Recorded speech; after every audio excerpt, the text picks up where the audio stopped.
ont réglé leur paiement par l'intermédiaire de PayPal, comment vous allez pouvoir faire en sorte de leur envoyer, de leur faire parvenir le produit qu'ils ont acheté. Donc, pour commencer, vous allez vous connecter sur votre compte PayPal. Alors, première chose, si vous n'avez pas de compte PayPal, une fois que vous avez créé votre compte, il y a une procédure de vérification où en fait vous devez envoyer une photocopie enfin vous pouvez scanner en fait votre pièce d'identité, également un justificatif de domicile. Je crois que c'est les deux pièces qui demandent.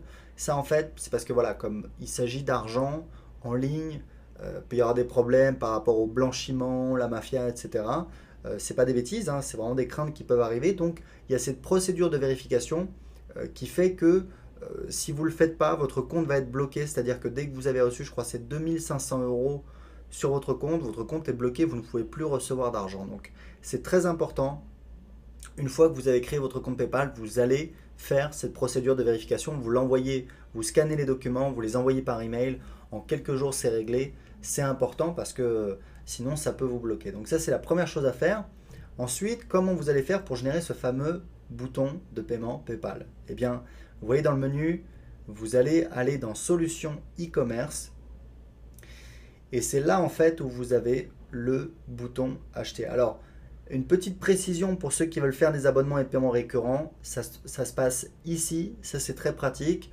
Vraiment c'est très très pratique parce que vous pouvez créer un abonnement, c'est-à-dire en fait vous générez, alors soit vous avez, enfin moi comment je le fais généralement, c'est que je génère en fait un lien que je vais envoyer par email et la personne n'a qu'à cliquer dessus, elle arrive sur la page de PayPal, donc c'est indiqué, c'est par exemple 97 € par mois pendant 6 mois, ou voilà, enfin c'est indiqué, elle sait ce qu'elle achète, elle règle grâce à PayPal, et ensuite, eh bien voilà, elle m'a réglé, et donc il y a un abonnement, donc tous les mois elle va être prélevée. Vous, ce que vous voulez pour la plupart, c'est simplement générer un bouton acheter, et c'est ce que je vais vous montrer ici. Donc vous cliquez sur bouton acheter. Donc vous arrivez sur la page de création de boutons de paiement PayPal. Donc vous voyez que vous avez plusieurs types de boutons. Généralement vous laissez celui-là, voilà, acheter. Vous avez un aperçu à droite de ce que ça donne. Ajouter au panier, voilà, acheter, c'est à vous de choisir ce que vous préférez. Donc le nom de l'objet, vous mettez ici produit, enfin vous mettez le nom de votre objet. L'identifiant, c'est facultatif, vous allez mettre le prix, par exemple, voilà, 97 €. Alors, là, vous pouvez personnaliser le bouton, il y a quelques options, c'est pas très très important. La livraison, bon, dans la plupart des cas, il n'y en a pas. Le reste, vous touchez à rien. Ensuite, dans l'étape 2, ce que vous allez faire, c'est que vous allez enregistrer le bouton auprès de PayPal. Vous laissez par défaut, en fait, c'est pas très très important. Effectuer le suivi du stock, c'est pas la peine. Ça, en fait, l'avantage, c'est que voilà, si vous vendez par exemple un séminaire, vous avez un nombre de places limité, mais honnêtement, c'est pas important, c'est pas la peine de le cocher. Ça non plus. Donc vous laissez comme ça. Donc on va directement à l'étape 3, fonction de paiement. Alors, souhaitez-vous permettre à votre client de modifier les quantités commandées? Là, on va mettre non. Votre client peut-il ajouter des instructions particulières? Bah, écoutez, on peut laisser oui si il y a une instruction à mettre, mais a priori, c'est pas forcément nécessaire. Avez-vous besoin de l'adresse de livraison de votre client? Vous mettez non. Et là où ça va être très important, alors là, par exemple, vous pouvez effectivement mettre une page si vos clients annulent le paiement, mais honnêtement, c'est pas très important.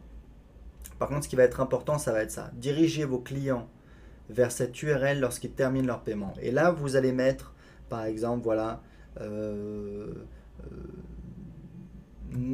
monblog.com.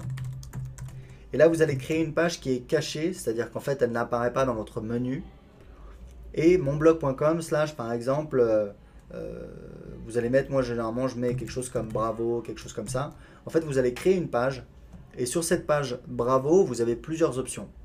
Première option, la plus simple, les gens peuvent directement télécharger votre produit. Par exemple, vous avez un e-book, vous avez une vidéo, et bien ils arrivent sur une page où ils vont pouvoir directement télécharger votre produit. Donc ça, c'est bien parce que vous avez donc généré votre bouton PayPal, vous l'avez mis sur votre page de vente, les gens ont payé et ils sont redirigés vers cette page qui leur permet bien de télécharger, de profiter donc du produit qu'ils ont acheté.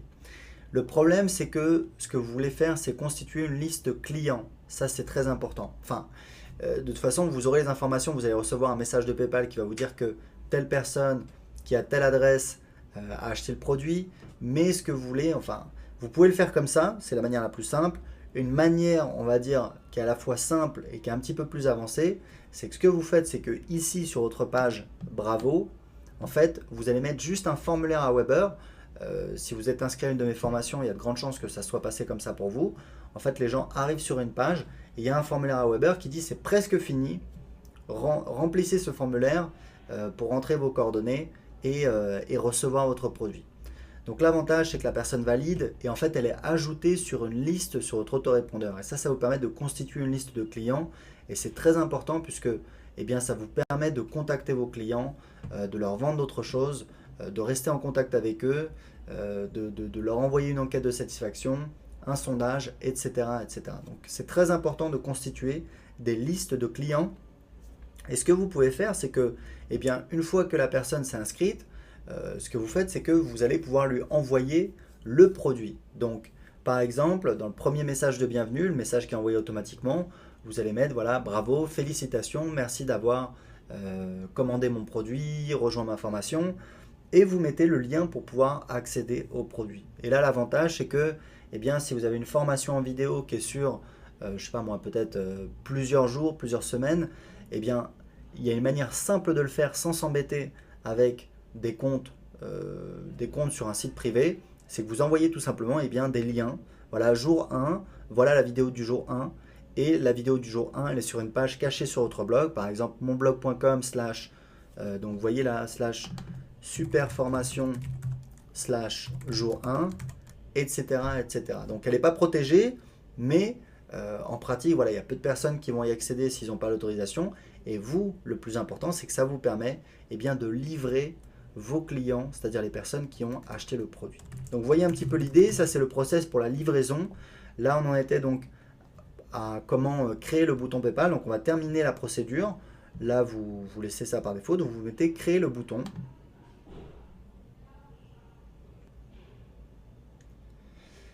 Voilà, donc j'ai bien le bouton qui a été généré et vous voyez que là, eh bien en fait ce qu'on a c'est très simple. Donc voilà, c'est ce que je vous expliquais pour les paiements récurrents, ça fonctionne de la même manière, c'est-à-dire que vous pouvez copier le code et ensuite, enfin sélectionner, ensuite le copier et ensuite vous allez le coller sur une page. C'est-à-dire que par exemple, si vous avez un WordPress, vous allez créer une nouvelle page ou un nouvel article, vous allez éditer la page ou l'article en mode texte, pas en mode visuel, c'est très important parce que là c'est du code HTML, donc il faut impérativement le mettre au format texte. Vous allez coller ce code que vous voyez ici et vous allez sauvegarder la page.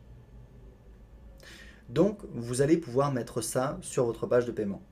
Si vous voulez l'envoyer directement, parce que c'est quelqu'un qui vous a contacté, qui vous a dit voilà j'aimerais bien régler par PayPal, moi ça m'arrive presque à chaque fois que je fais des lancements, quelqu'un qui me dit j'aimerais bien régler par PayPal et enfin voilà, on est en discussion par email, et bien vous cliquez ici, vous copiez ce lien et vous lui envoyez dans un email. Il va pouvoir cliquer dessus et procéder au règlement. Donc voilà, donc vous avez vu, c'est assez simple, hein, PayPal, c'est vraiment la solution que je vous recommande pour démarrer. Faites bien attention à cette procédure pour vérifier votre compte, sinon vous allez être bloqué à 2500 €. On n'a pas parlé du prix des commissions. PayPal, il faut savoir qu'il vous prélève 3,5% des sommes que vous allez encaisser. Donc honnêtement, sachant que c'est très facile à mettre en place, que vous partez de zéro et que ça coûte rien en fait en temps et en argent, c'est vraiment une très très bonne solution, ça coûte pas très très cher. Il faut savoir qu'un e-commerçant, il doit payer une solution logicielle très souvent, un abonnement pour la solution logicielle et ensuite un contrat de VAD dans sa banque qui va lui prélever entre 0,5 et 0,9% de tous les encaissements par carte bleue. Donc vraiment 3,5%, ça reste très raisonnable, c'est un très très bon service, c'est ce que je vous recommande. Donc créez votre compte, faites-le vérifier, ensuite vous allez pouvoir créer votre bouton et ensuite de manière très simple, vous allez pouvoir rediriger vos clients sur une page privée sur laquelle ils vont pouvoir télécharger votre produit.